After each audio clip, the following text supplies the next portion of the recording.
Hello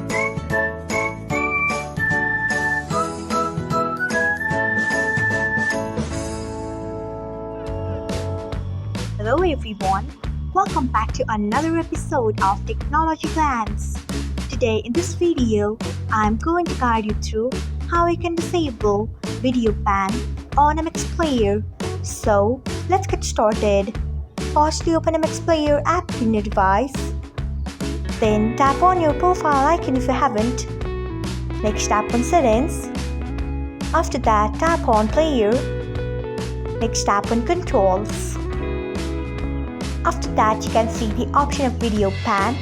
Untick it by tapping on it. Next, tap on OK.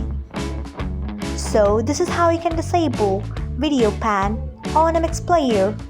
Thanks for watching. If you found this guide helpful, we would love it if you hit the thumbs up button below. We upload great new tech tutorials like this one every day. So do not forget to subscribe to our channel and hit the bell icon so that you will never miss another update.